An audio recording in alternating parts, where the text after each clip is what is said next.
Good evening, everyone. Of course, when you are playing a first leg game and you are winning the game and you are not conceding goals, it's a good advantage.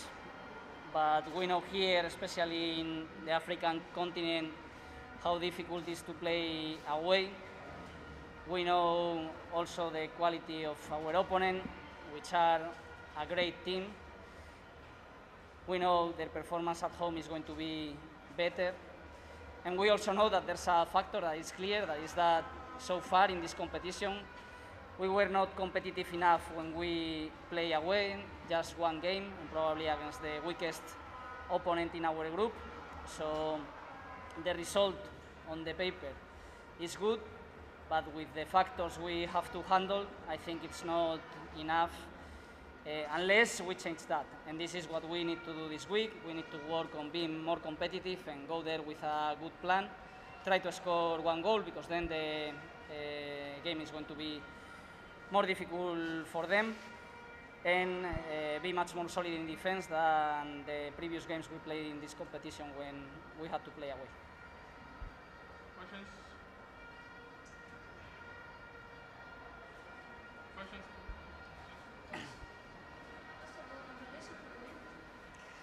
Asante sana. When you go back in the 90 minutes, I can say Orlando on the best sides of winning the match due to the ownership of the match, the possession and the chances created. You're going on an away game. What's your plan? Because in this match, you're on your own ground and Orlando looks like it's better than Simba in the creation of chances, and also it's the team that has entered the 18 and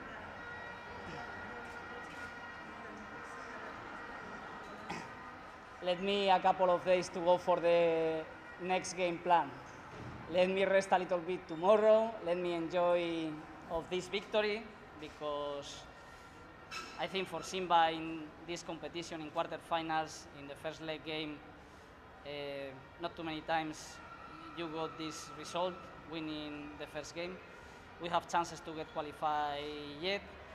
From Tuesday, we will start thinking, but I already told you, we need to be focused on being much more competitive, because so far in this competition, we didn't when we play any away games. So from there, we will see what plan we are going to develop.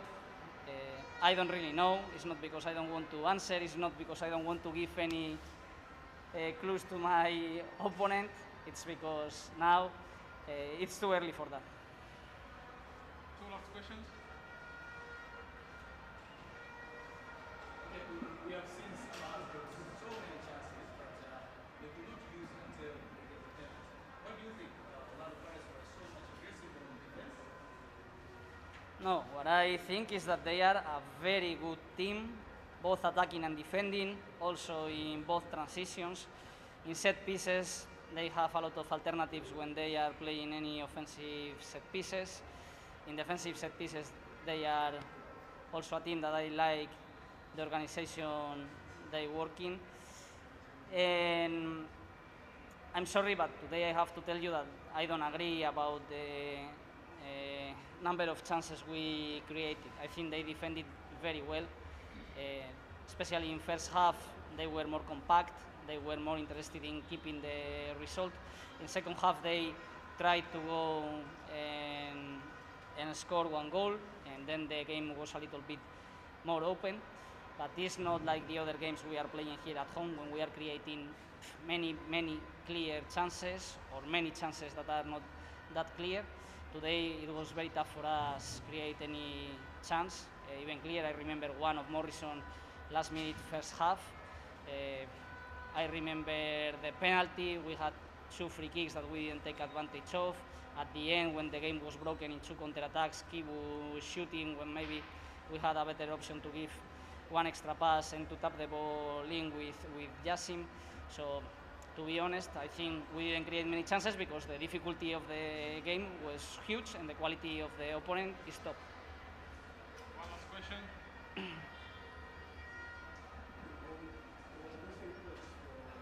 Sante. But we want to know why you opt to start with Kadewanga, who is lack game fitness. You see, you lack to play to give themselves. Last, so they will start with him. Why do you think he can give what you want or You are the one saying that he is lack of fitness. He can be better. He's not still the player who used to be. Sure, 100%. He stopped for 6 months. But for us, there was no a perfect option to replace Sadio Kanute. He's a player. If you tell me before the game, tell me one player that you need to play this game, I tell you Sadio. From there, we work during the week. We know it's a first leg game. In the first half, we were solid. Maybe we don't have the continuity in the game that we wanted. We were too slow building up, and it was tough for us to create chances and to be aggressive in the last third, but not because of Tadeo. He held the team. He defended well the situations to work on Otto, and in the direct play the opponent were proposing.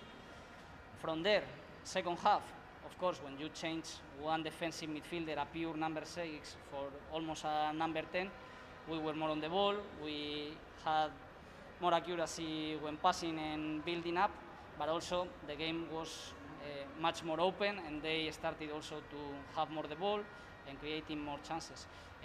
At that stage, we needed to take the risk because a 0-0 maybe sometimes when you are playing at home, the first leg game is not a bad result, but for us, knowing our record, we knew that we needed to go for that risk. And also there's something important here, that it's the atmosphere. We need to take advantage of Encapa, but when sometimes the things are not in the way everybody wants or think that they must be done, also the confidence of our players decreases because they are feeling like that. And for us, it was important to be competitive at the beginning of the game, and also because we have in 1 week, 1 game, and now we are leading, and maybe Tadeo needs to be important in that game or not. We will see, but this is the only option to prepare sometimes players. When he's training for 1 month and he had the opportunity to play just few minutes and 1 game in the first 11, in these big games, you need to give them the chance sometimes and to see if he can give you what I wanted. And from there, he did the job I wanted him to do. I substituted him not because of his fitness level or because he was not doing the job. I substituted him because I wanted to play something different and to take more risks. Thanks, coach. Exchange seat. Exchange seat. Exchange seat. To exchange it. You come here. No, you come here.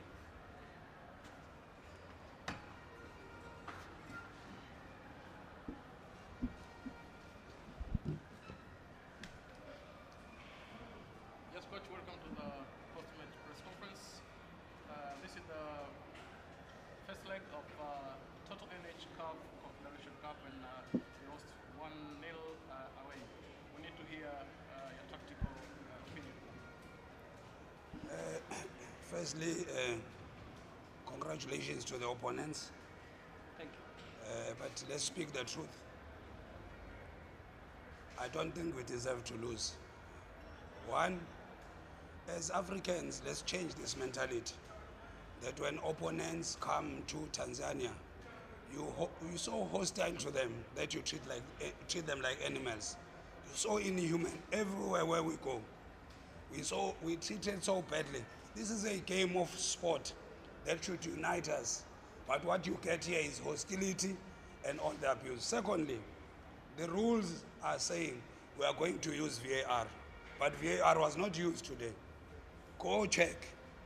The penalty that Simba caught is not a penalty because our defender caught the ball first. Secondly, Dove, our player, before Simba gets a penalty, we got a penalty, but it was not given. The referee does not have a decency to go and check VAR. All of a sudden, VAR is switched off. But why do Africans do this to other Africans? Do you really think the hostility that we get when we come here, when Simba comes to South Africa, should we treat them that way? Is that what you expect? And all of you here are going to lie and write lies. Write the truth. Simba did not deserve to win. The penalty they got is not a penalty. The penalty that we got was not given. VAR was not working. The treatment that we're getting from the stadium, from the hotel, from the airport, why do you do this as Africans to other Africans? Are we going to improve the football in our continent if this is our... And we are all proud that Simba won. They did not win. The referee made them win. You should be ashamed of yourself as Africans. But listen to this. We are going to treat Simba with decency when they come. We are going to show them what is being a true African by giving them the best hospitality and treat them like human beings. You don't treat visitors the way we get treated here. And you should all be ashamed. We did not deserve to lose. The officials caused us to lose. Then what is the tactical opinion? No, I thought we wanted to control the game. There's 60,000 supporters at the back, stay compact, play on the counter and the break. But second half, we thought there was an opportunity. We wanted to score here. But you have seen the game, it didn't go our way, the way we planned. But we still have an opportunity in South Africa. And VAR will be working, VAR will be working in South Africa. We'll make sure that it works so that you treat other human beings in a correct way, not like animals like that we've been treated here. Questions?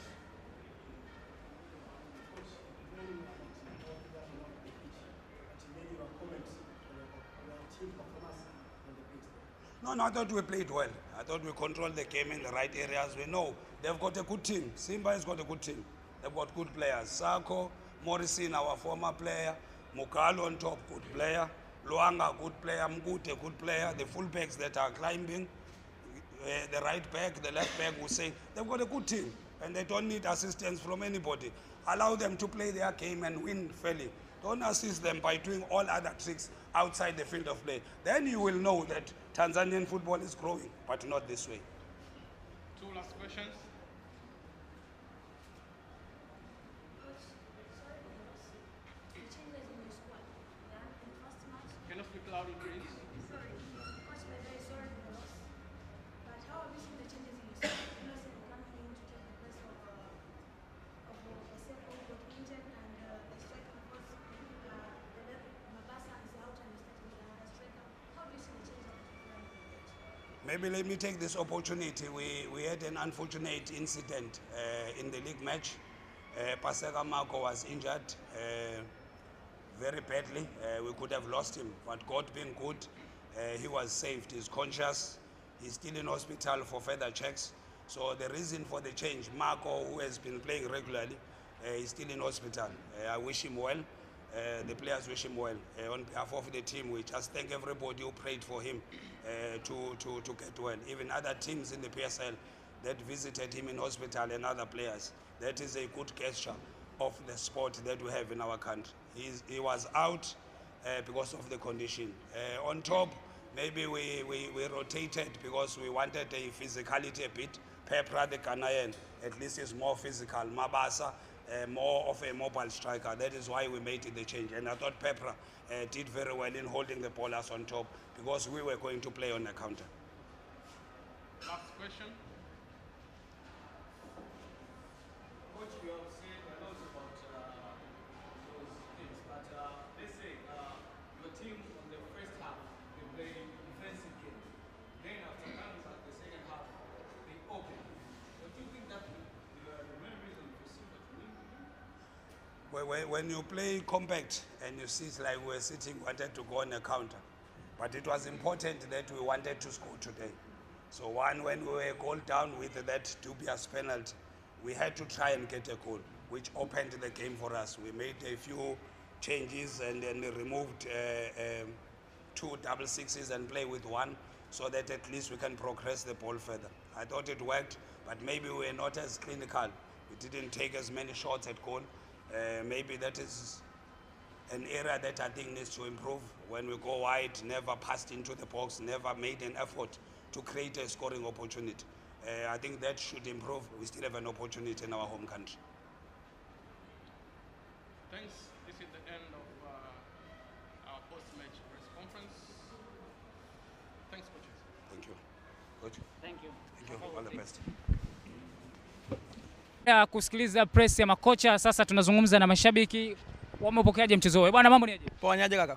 Fresh. Tuambie bwana namna ulivyopokea matokeo hayo na namna goli lilivyopatikana, penalty ile.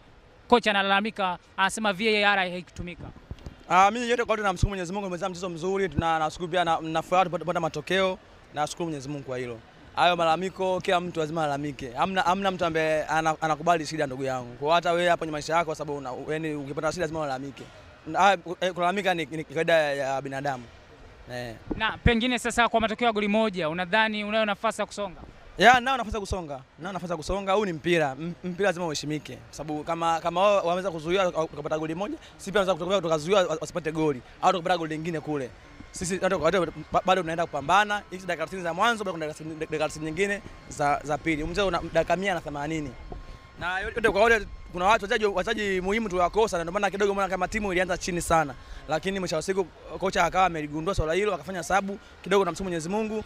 Bahati mbaya Mmoso naye akaja akaumia Morsoni, lakini ndio kwa wote ni mchezo, ni mpira. Mpira una matokeo matatu, sisi tumeshinda. Tunamshukuru Mwenyezi Mungu basi sisi tumeshinda. Mnaenda Afrika Kusini, Morrison hata kuwepo. Unadhani nafasi ipoje hii ya kuibuka na ushindi? Maana goli la leo limetokana na yeye. Nafasi ipo sababu hata ukiangalia hapa Onyango hayupo, Kanuti hayupo, lakini tumeshinda. Hapo ndo tunategemea ndio first 11 yetu, lakini tumeshinda. Kwa hiyo hata Mosoni Class poenda wazaji ndio bwana timu. So mtu mmoja. Timu yake ni timu nzima, yani kila mmoja amtegemea mwenzake. Kwa hiyo wachezaji wengine wapo, mwalimu anafanya selection nzuri, anapanga kikosi chake, tutapata matokeo inshallah. Bwana asante sana. Ila kidogo nilikuwa na ushauri kidogo kwa msemaji wa Simba. Kwanza nampongeza kwa kazi yake anafanya kazi nzuri. Mwenyezi Mungu amjalie. Jamaa anapambana sana. Ila kidogo nilikuwa naomba hamasa yake nje uwanja ni kubwa sana hamasa. Lakini bado kuna sehemu bado Simba sijui ni shida ni nini? Yaani sijui ni nani ambaye swala anaweza kulitibu. Sababu leo ukiangalia Simba washabiki wa uwanjani ni zaidi ya 50,000. Lakini kuna wakati jamaa kwa mpira kama wako nyumbani wao. Yaani hamna tele kelele mashabiki kwamba hamna. Kwa sababu washabiki wa Simba tunashangilia matukio. Labda mtu kapiga chenga, mtu kapiga kanzo, labda mtu kosa goli tunashangilia. Hapa anakaa chini. Yaani kuna mtu anakuja uwanjani kama amekuja kufuturu. Kumbe sio hivyo. Sisi lengo la mshabiki ni mzaji wa 12. Naomba sana hii kauli sana Simba ifanyie kazi. Sisi Simba tuna washabiki ni waelevu, viongozi ni waelevu, wanafanya kazi kile ambacho tunakisema. Naomba kama anaweza kusikia AHMED ujumbe aufanyie kazi. Aidha kama anaweza avunje haya makundi ya washangilia, sababu makundi naona kama yapo kimaslahi yao wao. Yaani wanataka kujulikana wao, lakini sio kwa sababu ya kuisaidia Simba. Kwa sababu ukiangalia washabiki wa 50 ambao wameingia hapa zaidi ya 50, lakini ambao wanashangilia hawafiki 100. Wengine wamekaa chini. Makundi wayavunje. Aidha kama wanaweza watafute nyimbo moja tu ya nini? Ya Simba kwamba wote tayari nyimbo ipo. Sasa hiyo nyimbo ndio nani nyimbo anatuimbisha, nani nyimbo anatuimbisha uwanjani, kwa sababu sio tunakuja tunakaa nyimbo nani nyimbo anaimbisha. Sometimes mimi hapa ni timu ambayo muda mwingi na mwagia watu maji. Mimi nishakosa kupigwa ile mechi ya Simba na Gendamari, nikosa kupigwa uwanjani. Nilikuwa na mwagia watu maji sababu gani? Watu wamekaa chini. Kwa nini mkae chini? Ajoje kukaa chini, nimekuja hapa kushangilia. Na kama nilikuwa nataka kukaa tungekaa nyumbani tukaangalia TV. Lakini ngoja hapa kuwapa support wachezaji. Kwa hiyo support wachezaji sio kama tuje tukae tuko wengi uwanjani. Tuje na sisi tupige makelele tuwachanganye, sababu ukiangalia goli afunga goli la 4 Gendamari. Sio kama goli la ufundi lile. Makelele ya mashabiki inafanya kipa mpira uone mpaka inaingia goli. Ukiangalia kuna mechi moja tulicheza kipa hivyo akatoa boko, ilikuwa ni ile mechi ya Ibinikia kocha Uchebe. Mechi na goli 4 hapa. Hivyo akashusha mpira kipa kateleza akaja Kagera akafunga goli. Mashabiki anachanganya. Kwa hiyo naomba kama inawezekana AHMED alifanyie kazi hilo swala. Asante sana. Mambo ni fresh.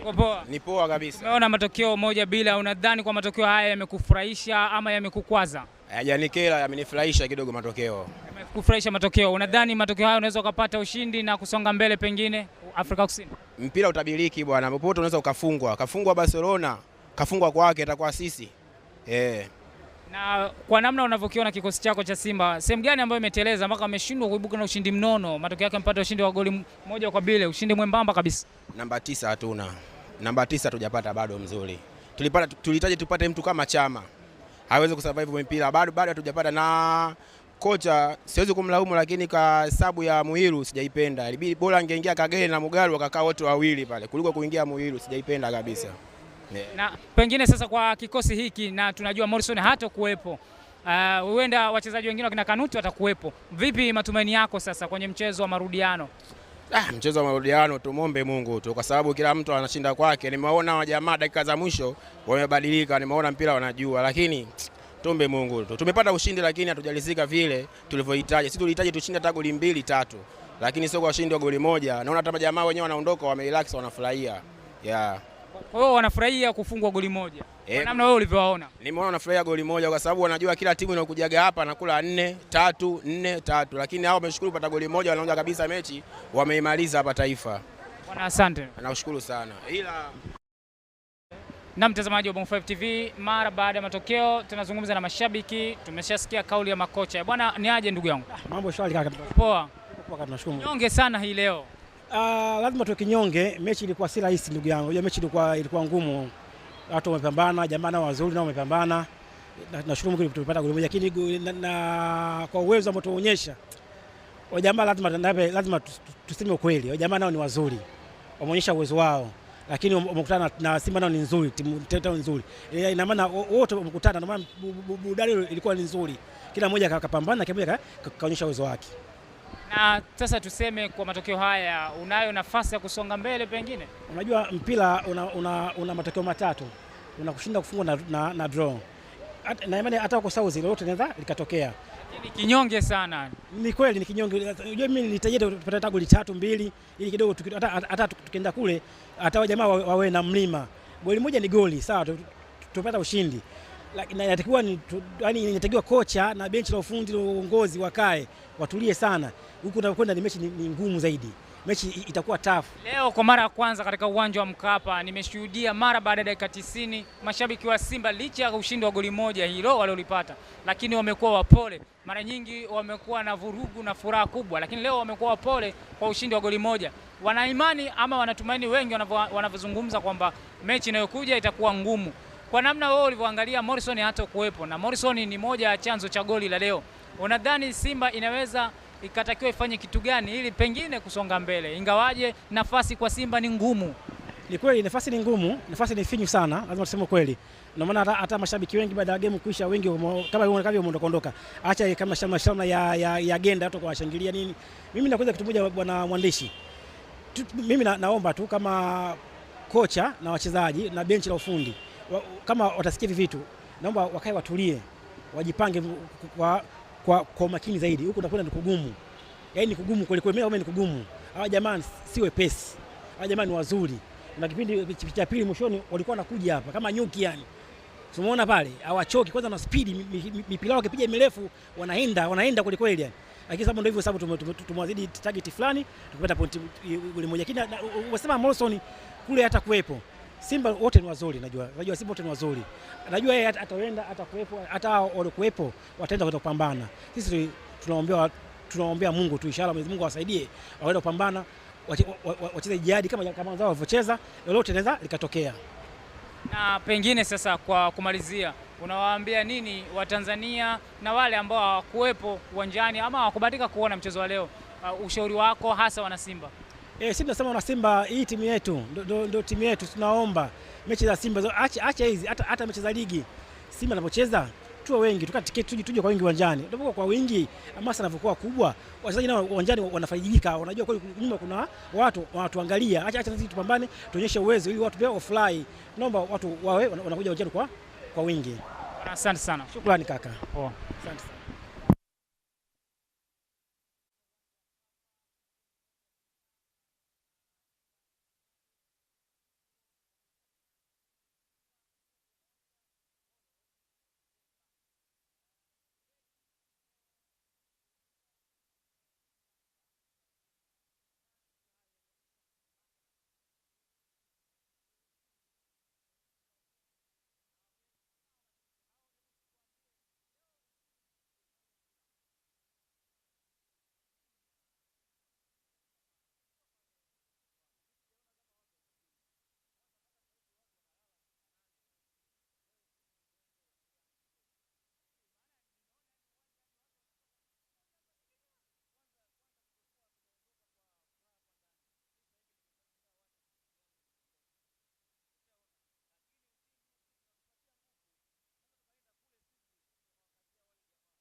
Mtazamaji wa Bongo 5 TV, na matokeo tumeyashuhudia, makocha wamezungumza, baadhi ya mashabiki wamezungumza. Nimekutana na moja kati ya mashabiki mahiri, shabiki maarufu katika mitandao ya kijamii, lakini pia ni moja kati ya shabiki ambaye anapendwa na mashabiki wenzake wa Simba, K Mziwanda. Bila shaka mambo ni aje ndugu? Mambo poa. Poa. Na enjoy na fry. Sio kweli. Kwa nini? Matokeo ya goli moja bila, nimeona mashabiki wa Simba wanaondoka kimya kimya uwanjani. Hii imekaje kaje? Hujashoot vibe wewe, hujakuepo? Mimi macho yao. Hii ni historia ambayo mnyama hataki kuiharibu kwenye dimba la Benjamin Mkapa.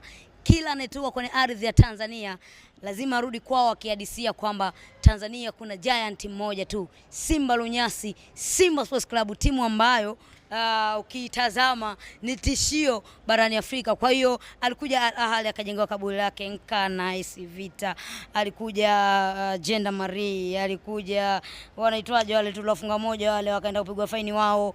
Yani unajua ni sehemu ambayo sisi tunataka tuendelee kujenga historia. Lakini umeuliza swali ambalo kwamba wanamsimbazi wametoka uwanjani vichwa vikiinama. Binafsi ni ritabili goli 4 kwenye uwanja wa Mkapa leo. Limekuja moja. Kwanza nashukuru kwa nilichokipata, lakini bado nina imani mnyama anakwenda kuandika historia mpya ambayo kabla hujaisearch Google inakuletea kwamba Simba amefuzu nusu finali ugenini. Inawezekana. Wanamsimbazi watulie. Tutaenda kujazana Terminal 3 pale tukipokea timu yetu kwa ushindi mzuri, kwa kutufanya sisi tuingie nusu finali. Hakuna linaloshindikana mbele ya Simba brother. Tunaitaka nusu finali, tumeanza nyumbani, kazi haijaisha. Unaambiwa mfukuze mwizi kimya kimya. Okay, tumeshuhudia sasa Morrison amesababisha penalti na mkapata bao. Morrison hata kuwepo. Unadhani kwa namna moja ama nyingine inaweza kaathiri kikosi? Sidhani, lakini tuna wachezaji wa aina ya Morrison wapo. Tuna Mwanuke, mmoja kati ya mchezaji ambaye binafsi the Wonder Kid ambaye nikimtazama namtazama kwenye engo tofauti, na ni mchezaji ambaye ana uwezo pia.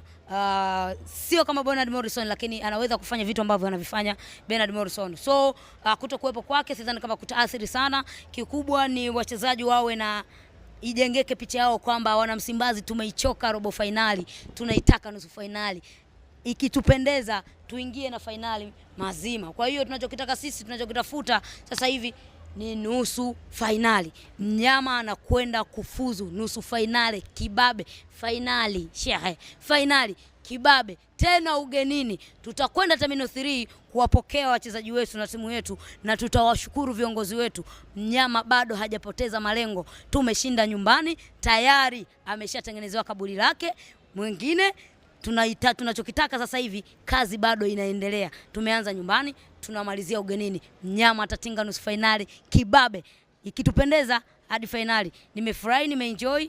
Sisi ndio timu ya kimataifa. Sisi sio hapa shehe. Zipo timu ndogo ndogo ambazo mawazo yao yanafikiria kwenye ligi ya nyumbani ya mfunge Simba, wakati mimi nafikiria Orlando niende nikafuzu nusu finali kwao. Na pambana vipi? Hiyo ndo tofauti kati ya wanaume na wavulana. Wavulana mawazo yao yako hapa, mwanaume anafikiria mbali. Huo ndio tofauti. Mnyama, narudia tena, mnyama anakwenda kufuzu nusu finali ugenini. Inawezekana. Wanamsimbazi watulie. Mnyama anaitaka nusu finali. Aidha iwake jua ama inyeshe mvua, kivyo vyote, iwe ardhini iwe angani, nusu finali tunaitaka. Tukutane South Africa. Utaenda shehe? Tutakuwepo wote basi. Sasa tumalizie kwa hapa. Unadhani kitu gani kiliwagharimu Simba? Pengine mechi imekuwa ngumu hii. Kitu gani kilichowagharimu Simba? Umezungumzia mechi ni ngumu, na kurudia tena, waliocheza pale ndani ni wanaume sio wavulana. Ile shughuli ya wanaume usiwalete wavulana. Wanaume wamepambana, wametoana jasho, mwisho wa siku mbabe lazima ajulikane. Umenielewa? Kwa hiyo kilichotokea ni kwamba Orlando wameonyesha kiwango na upinzani mzuri, na sisi tumeonyesha upinzani mzuri. Mwisho wa siku ndio hivyo, mnyama ni mnyama, mnyama hawezi vile. Penalty VAR sipo. Hapo hata leo baada kuangalia VAR. Kwenda kuangalia VAR. Sina uhakika. Penalty hawazi sasa. Kocha amelalamika wa Orlando Pirates amelalamikia. Kwa sababu hawajaamini, ndio maana alisa kwamba hawaamini macho yao. Mama. Wao walikuwa wanahadisiwa tu. Mzee, Simba hata utue hapa saa 8 za usiku utakufa tu. Kwa Mkapa hatoki mtu. Iwe mvua iwe jua. Tukilipanga letu lazima liwe. Narudia tena, mnyama anaitaka nusu finali. Umemaliza? Tumemaliza. Vipi kuhusiana na mtani? Tarehe 30. Kumbe mtani. Mtani si mtani tu. Tunataniana tu. Vitu vya kawaida. Matokeo vipi? Matokeo vipi tarehe 30? Ya mtani. Wamuuliza nani? Mtani nani kwani? Young Africans tarehe 30 bila shaka mnakutana na mtani. Sasa hiyo badala kuzungumzia masuala magorofa hata kuzungumzia mabaza. Salamu, tuma salamu kwa mtani. Za nini niwatumie mimi nawatumia Orlando? Salamu zao za nini mimi? Za nini? Wakazi gani? Wa nini? Mimi nihangaike nao. Tarehe 30 singesho kutwa. Basi tutakutana. Hii tume salamu za kazi gani mimi? Mimi bwana sitaki shida. Nani apiga simu tena? Bwana, oya we. Nafanya interview, tulia bwana. Wewe vipi? Oya. Okay, kwa hiyo tunamalizaje sasa? Tutakumaliza. Salamu si watumii wao.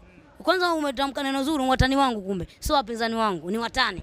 Basi wao wataendelea kuwa kwenye kipengele cha watani, mnyama ataendelea kushindana na majiant barani Afrika. Kwa hiyo salamu zao ni kwamba wakumbuke tu tarehe 30 mwisho wa mwezi. Kwa hiyo watachukua mshahara baada ya mechi ama mechi ikiwa inaendelea. Chukua kazi kwao. Kuna jingine? Sina, nimemaliza. Habari zao bwana, vijana watoto wadogo bwana hao. Mr. Kuzua habari za watoto. Niulizia habari kubwa, niulizia mambo makubwa kwamba jana kashinda kaingia nusu finali kwao. Bwana unaniulizia jamani Jamani, pango pakavu tia mchuzi. Hela waonekani duniani wanatafutwa. Wakiingia ukiwabeba wachana mbeleko waenda wapigwa mbele nyuma, sasa mambo gani haya? Unaniulizia watoto wadogo hao. Hebu tutake razi basi. Mnyama ana furaha yake. Hebu niulizie mambo ya mnyama. Shomari Kapombe ndo kafunga na kukumbusha. Maliza interview wewe. Shomari Kapombe ndo kafunga leo hii na amekuwa na bahati nzuri sana katika mikojo ya penalti na anapewa nafasi hiyo. Bahati nzuri. Ni mpigaji mzuri. Bahati ndo kitu gani? Mpigaji mzuri. Sema hivyo, mpigaji mzuri. Mpigaji mzuri wa penalti. Interview imeisha haijaisha? Tumemaliza. Nisalimie. Kwa maana ya home advantage, sisi tumeutilize nafasi zote mbili. Kwanza kupata ushindi, lakini vile vile kutoruhusu timu kufungwa. Mpaka hapo tuko salama sana. Tumalizana na Orlando kwa hapa nyumbani. Sasa akili yetu yote ni kwenye mechi ya marudiano. Tunawekeza nguvu nyingi kweli kweli hapo. Tunawekeza hisia zetu zote hapo. Kila kitu chetu wana Simba tunakielekeza Soweto. Niseme tu kwamba tunakwenda kuwana nao huko nyumbani kwao. Safari hii hatutarudia makosa ambayo tuliyafanya kwenye mchezo dhidi ya Kaizer. Tunakwenda tukiwa na advantage ya goli moja, tukienda huko ushindi tunautafuta, lakini vile vile sare yoyote ile inatuvusha mnyama. Tuko tayari na safari hii hakuna mwana Simba kulala mpaka tuingie nusu finali. Mbona kinyonge sana? Naonekana kama unatoa neno la matumaini. Si neno la matumaini, ni neno la kiushindi. Tumeshinda. Sio AHMED tunamjua. Ulitakaje nirukeruke? AHMED tunamjua anaongeaga na mamlaka, confidence, shangwe, ndelemo, lakini umeongea kwa upole. Yaani inaonyesha kama dalili kama umekata tamaa hivi. Yaani Simba ndo basi. Nataka tukuone kama katika vile vya mshike viwanjani. Ulikuwa unatangaza vile. Hii ni michuano ya mtoano. Tumemaliza mechi ya kwanza. Tumepata ushindi, tunafurahia. Lakini hatuwezi kumaliza sherehe. Akili inaelekea Afrika Kusini kwenye mechi ya marudiano. Kuniona ninafurahi kwa asilimia zote. Tukutane Mwalimu Nyerere International Airport tarehe 25. Mnyama akiwa anarejea kutoka Afrika Kusini akiwa ameshatinga nusu finali. Lakini kwa sasa itoshe kusema tu kwamba tulichokipata hii leo ni kina thamani kubwa, kina maana kubwa, na sisi kama Simba tunajivunia pakubwa. AHMED, mchezo ujao mnakwenda kumkosa mtu ambaye amesababisha penalti ya leo, Bernard Mawson. Hili kwako limekaeje? Ni pengo, lakini tumeshajiandaa nalo kwa sababu tulifahamu tangu mwanzo kwamba Bernard hatutoenda naye Afrika Kusini, na yeye alifahamu hilo, na ndio maana hii leo amecheza kwa nguvu zake zote kuhakikisha kwamba anaisaidia timu yake inapata ushindi. Kwa sisi Simba hatuna deni na Bernard Morrison. Ni yeye Bernard ndiye ambaye anatudai sisi Simba. Amefanya kazi yake kwa umakini mkubwa, kilichobaki ni sisi kumlipa kwa kutinga nusu finali. Watu wana hofu mechi zilizobakia kubwa katika kumalizika kwa mwezi huu. Yanga yupo tarehe 30, Kaizer Chiefs Orlando Pirates tarehe 24. Hii kwako wewe, hizi mechi mbili kubwa uone kama zitawatoa mchezoni kuelekea nusu finali? Mechi kubwa ambayo tumesalia nayo mwezi huu wa 4 ni mechi ya tarehe 24 dhidi ya Orlando Pirates.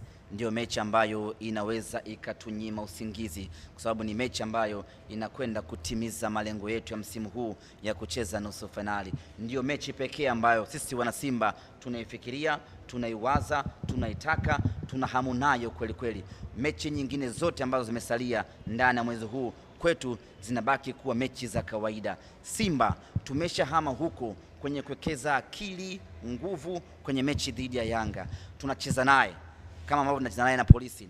Tukimfunga inakuwa ni sherehe ya kumfunga, akitufunga tunaondoka tumefungwa. Lakini hatuwezi kuwekeza nguvu kama ambavyo wanawekeza wenzetu kwamba mechi yao kubwa pekee ni kumfunga Simba, mafanikio yake pekee ni kumfunga Simba. Tumeshahama huko, tumehama kwenye zama za matani, zama za kutaniana. Hivi sasa tunafanya mpira maendeleo. Maendeleo ya mpira unayapata kwenye michuano ya Afrika. Tunamuwaza Orlando hivi sasa.